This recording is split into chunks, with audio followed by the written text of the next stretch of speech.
Yeah, so we were having a discussion in regards to Jesus, and I wanted to ask you, I know some people in history, or some people today, see Jesus as more of a political figure, and I wanted to get your take on how you saw what his role is in terms of how people see him and his function. Good question. He was a teacher. He came with a very powerful message. In fact, I would extend it to the concept of him being a type of a yogi, a spiritual individual with perhaps more or less transcendent interest than just merely political, sort of, I guess you might say, functioning social participation. He much deeper being than that, seems to me. So I think he was much deeper than people know, and more significant than maybe some people would believe. As a yogi, he's very, very universally significant.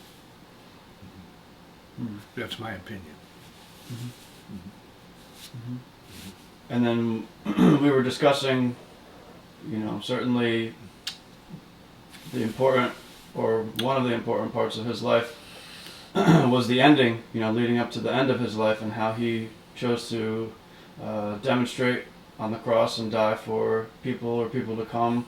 I wanted to see what your take is on that. Did that involve any ego, or do you feel like that was a selfless act, or how do you view? I believe he proved a point. His point was that there's life beyond death, and there's life that is more important than just the physical body. And that was a profound demonstration for everyone to see. And then you have the consideration of the ascension. He rose from the dead. No, he didn't rise from the dead. He just never died. He never died. It's like it's as if he put his body to sleep so that he can do what he had to do, as a profound demonstration that the spiritual is beyond the body and beyond death. That's not related merely to that region of the world. That's a universal realization.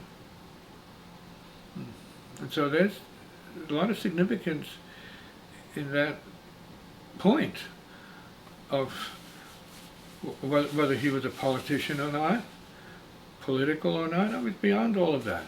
These are appearances that the social environment around him at the time would assume.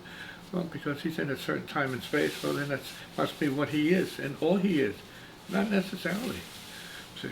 So he was a yogi. I would classify him as a yogi who demonstrated things that a yogi would demonstrate. Mm-hmm. And prove beyond, say, normal existence, expectations and practices. So he was deep.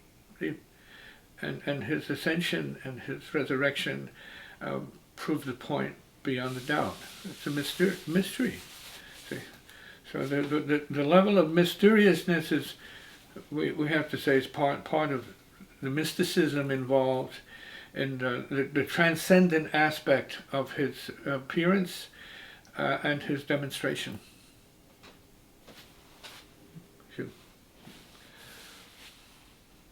Mm-hmm. With that being said, do you consider yourself a Christian? Not at all.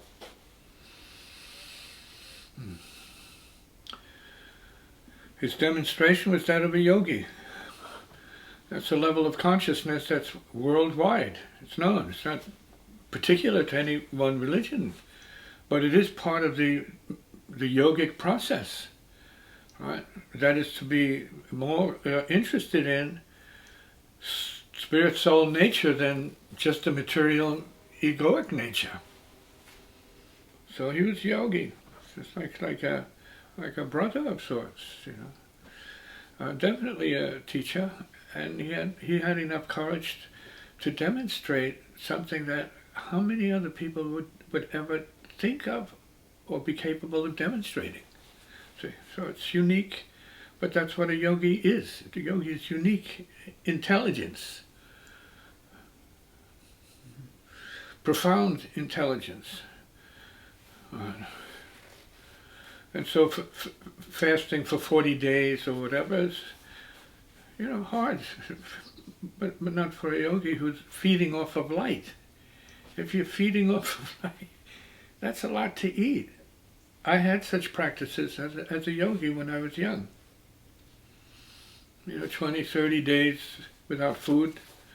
You water necessarily, but not necessarily food. Doing breathing exercises in yoga, yes, that's part of it. I don't believe I would have done what I did or could do it without yogic support.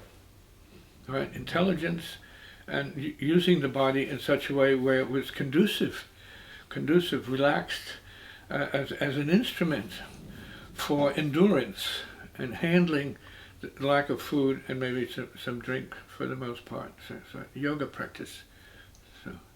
So a yogi, yeah, he was a yogi. I have remained a type of yogi as well. More a shabd, sound yogi, but yogi for sure. Mm-hmm.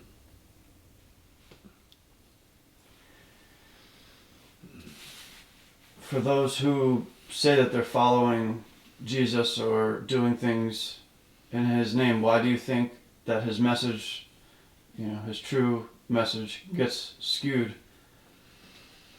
Well, that's less his doing. In fact, that's not his doing.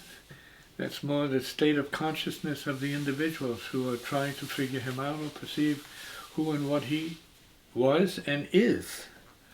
See, as an example of, let's say, spirituality or religion, because it's really more about religion for most people than spirituality. See, so you have those people who see it as a religious relationship for them, right? And that's valid.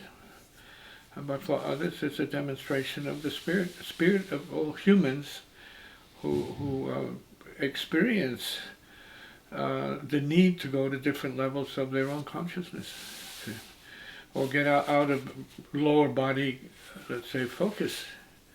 See, so then they're bringing in the higher body, the subtle bodies, which are the bodies of enlightenment, various grades of enlightenment. See, and you know that goes to the infinite enlightenment of just poof, being so much light you disappear, see, in a sense, and some people can actually disappear. I get now. I'm going to take this opportunity to tell you about my Buddhist initiation back in the day. Was brought to me by someone they called the miraculous 16th Karmapa, because he would blink out of the physical. He'd be sitting and talking to you, and then disappear, and then come back. Hello, poof. So it's possible, depends on your practice. See.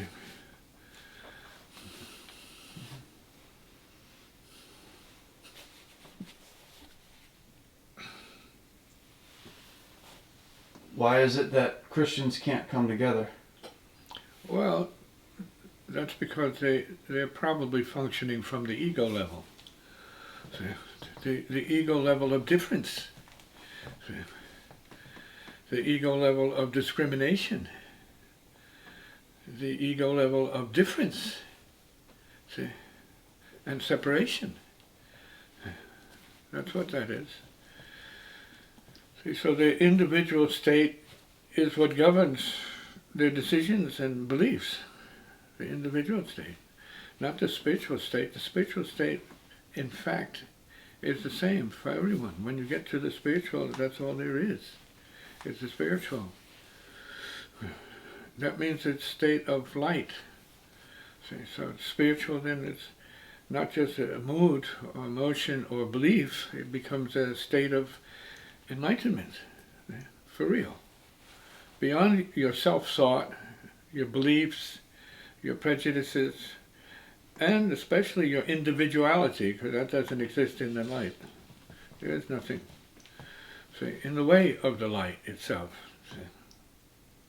And that's mysterious. It's like a paradox. See.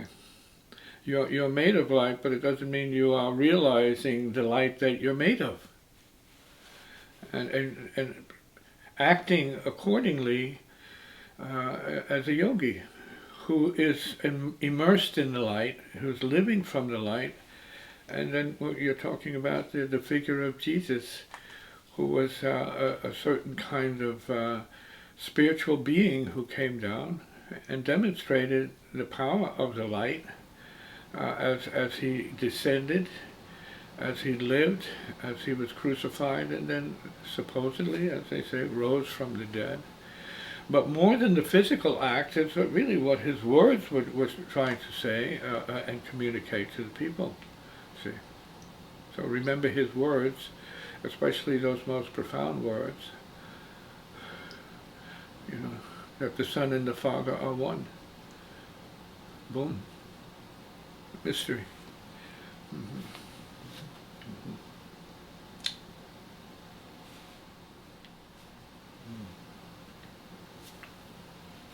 During our discussion yesterday, and now we're filming this today and continuing the conversation, you said true Christians are free of nationalism and at the highest level free of the world altogether.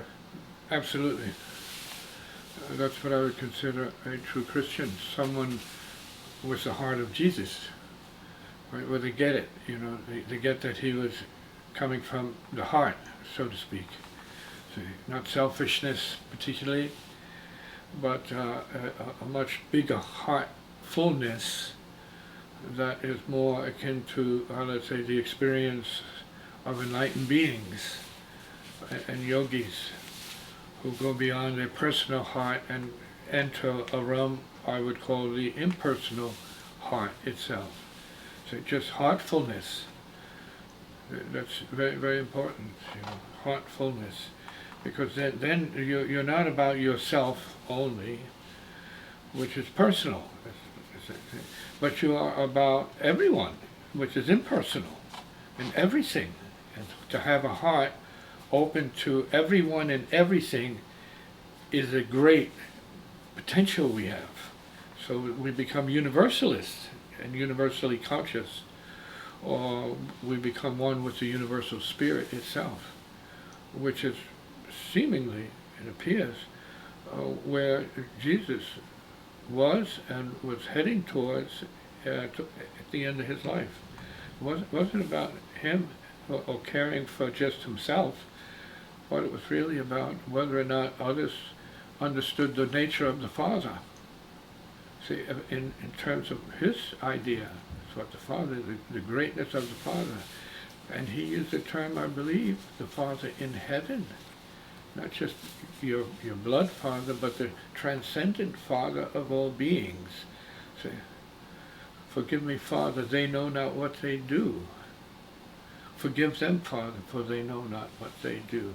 See, strong. See, huge, impersonal.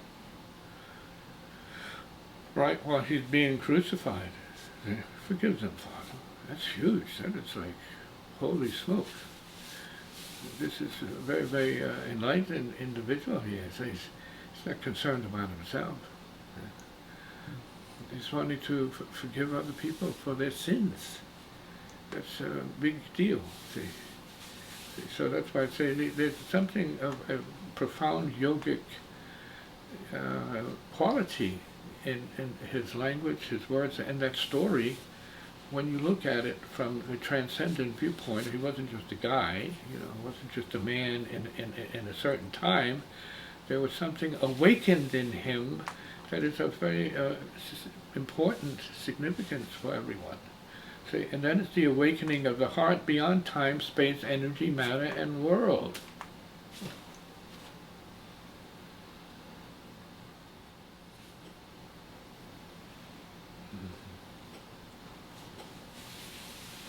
Yeah, it seems like in the world today, there are a lot of Christians who favor autocracy, you know, and I was wondering why you think that is. Well, it's not why I think that is. Ignorance is why it is, but what about it? See, what does it mean? Well, it means that they're not really Christians. See, in this spirit of Jesus, there was no respect for autocracy. That's like Caesar. Believing in Caesar and calling yourself a Christian. Following Jesus but believing in Caesar. Right? That's incongruous, you know, incongruous positioning there. It's not about that. Jesus was about being beyond this planet, this world. Right? Therefore, he was able to respect the Father in heaven and then rising beyond the body and death altogether, what we would call the destiny of mortals. See?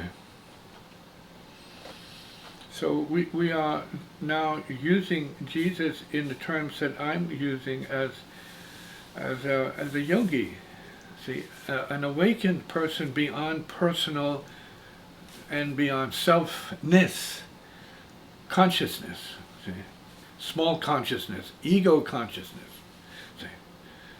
So when there's no ego in this sense, there's no need for any kind of authoritarianism, because that's beside the point. That's an egomaniac, an egomaniacal sort of self-aggrandizing, self is more important than anything and anybody, you know, egomania, that's what it is.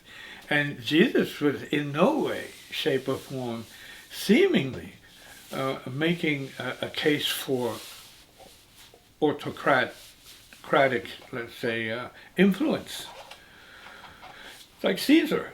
Yeah, he wasn't one of the Caesarian people, you know, he wasn't part of the Roman, let's say, hierarchy, and he had to deal with Pontius Pilate and others, you know, when they got to Jesus and try to figure out why he was saying what he was saying and doing what he was doing, which was higher yoga, and they were mystified because, you know, he was in a different dimension of consciousness. Properly, he had to be. And that without him being in that higher dimension, there would be no demonstration of it, no proof that it exists. So he had to demonstrate the existence of that which was true for him, that he was in like the multiverse. He was in different universes. And in that time, then he had to go through the drama of that time for the sake of all people, because it's like an amazing, shocking, tragic story, right? Way beyond Shakespeare. Come on, you know, Shakespeare is like kid stuff compared to the story of Jesus. Whoa! Oh, yeah. We're talking about very deep, right? Deep, very, very deep, yeah. And so autocracy is really the glorification of egomaniacal people. And I'm not saying they're not useful and that they're all bad, but it's generally that, egomaniacal, people who feel themselves above everybody else, right? Which is okay. If you don't make a career of it, it's okay. But when you start using that as an extension and a manipulation of the let's say the world around you, then that becomes just simply monasticism and self-pleasing, and ultimately self-destructive. Because you're inhibiting yourself from the higher and expanding into light, happiness, and then the universe, rather than just yourself, your lesser self. And then we're talking about the true self. the higher self, which is transcendent awareness.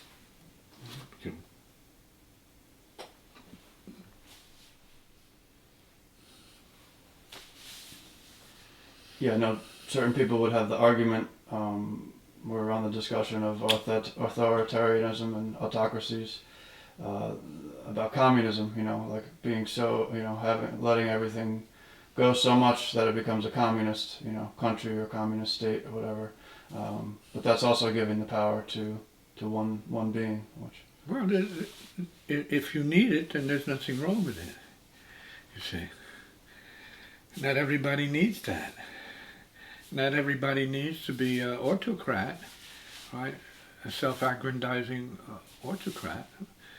And so, you have the freedom to be that.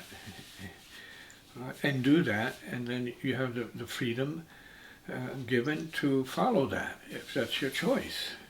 But that's not the only option out here. See, that's one way, you see, for the sake of one person's ego, right? Rule, right? Caesar. It is what it is. I'm not against it. I'm just not for it. See, it's not something I feel is necessary beyond the point. I think that's a stepping stone, you see. But then the, let's say, autocrat can awaken. They can start to see the futility of their selfishness and the limits of their selfishness and the pain and suffering of their acts of selfishness. They can start to awaken to that because the soul is awakened, see, in everybody up to a point. See, autocrats have some degree of soul and things they love. See, so they have a universe around them that satisfies their level of self-love, and that's a step on the path. But that's not the truth of the all there is, but it is a relative truth of the individual who is. Mm-hmm. See, the experience of tragedy falls to everyone.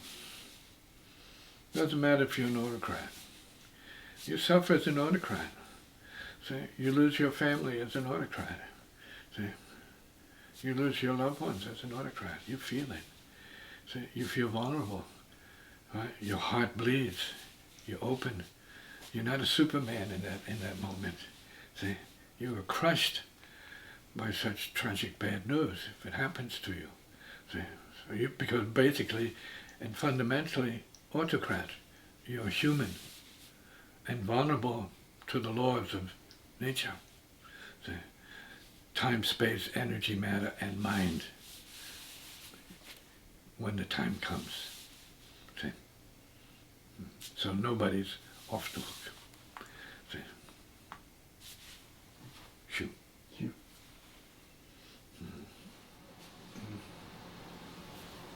Yeah, my question is what you think is the best approach, or how important you think military power of the country is? Essential. Essential. There has to be a guardian force somehow, somewhere. See, if people get out of control, and you have to control that. See, as a country, as a government, you need to control and make it known to the population that there's safety in the streets and in their homes. So there has to be some kind of, I guess you might say, controlling force, in a manner of speaking. It could be called the police force. It could be called that. All right. But the idea, of course, is to give people an opportunity to feel safe and go about their business as happy spirits. And you put into place whatever controls or mechanisms or, let's say, societies, the society of the police corps, police force. You have to put them in place. That's their job, you see. And then that's a step on the path for them. Just as the government is a step on the path for those people who we would say need to learn lessons of governing. See. And every person playing autocratic guru or whatever is subject to the truth, see, that they will fall. Eventually they go down. They must die. And so no one's off the hook in that case. You know, they can manipulate millions of people while they're alive and strong and reigning over the people up to a point for a time. And then either someone else takes over or then the system just disappears. Nature rules, time rules, ultimately spirit rules. And everyone, high and low, has to give it up. It'll be taken from them. This is not their life. They have their life for a time. It's called the lifetime. After which, who knows? See? Beautiful, Hugh. Hugh. So, it could be said that America at its best is a guardian nation protecting the countries of this world and their good interests, you see. And that is something, it seems to me, that the forefathers wanted. Liberty and justice for all. So giving everyone an opportunity to share in the same cake of freedom that exists here in conceptual terms. Freedom. Not the freedom to destroy others, necessarily. But you have to protect yourself, no doubt. See? So there are situations that are warranting guards, right? And situations that are protective of our interests in our situation, so that more people can benefit from this kind of guardianship that we offer people, which is a right to life, right? A right to peace, and a right to freedom here. Very delicate word, see? But known very well by the forefathers. See? So.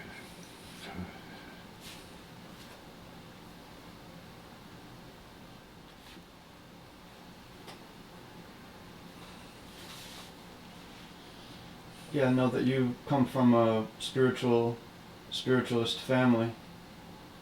I was wondering what their view on politics was. Protection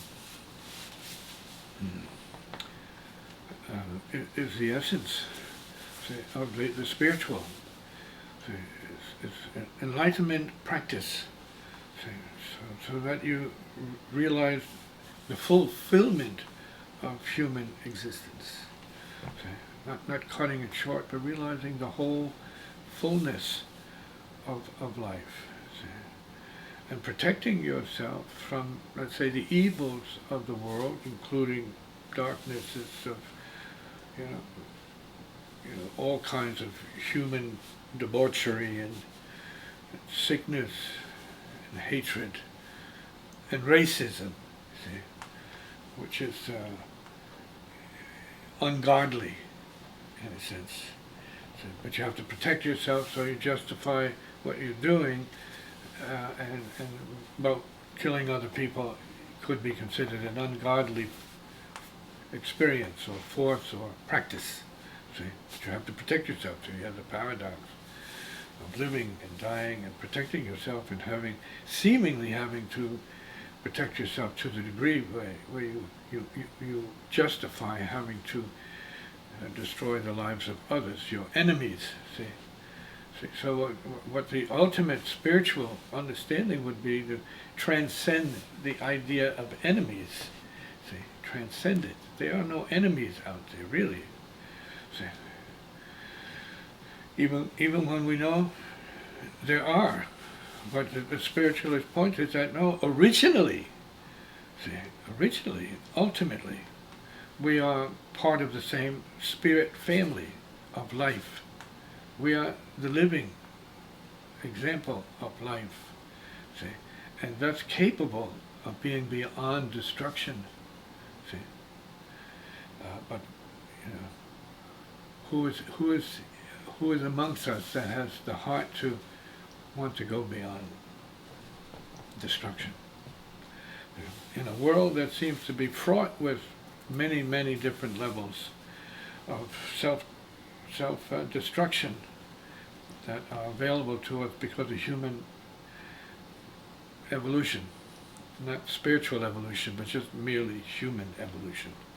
So we have the potential then to go to the higher planes of intelligence, the higher planes of compassion, right, the higher planes of forgiveness, the higher planes of devotion, the higher planes of happiness, the higher planes of enlightenment.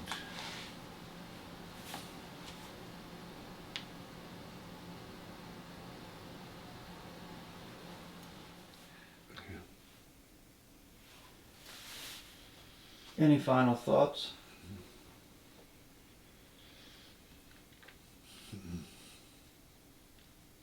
We need to realize galaxial consciousness,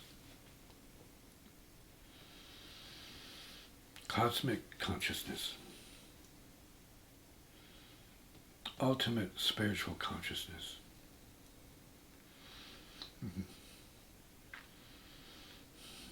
Enlightenment, complete and perfect, to zero.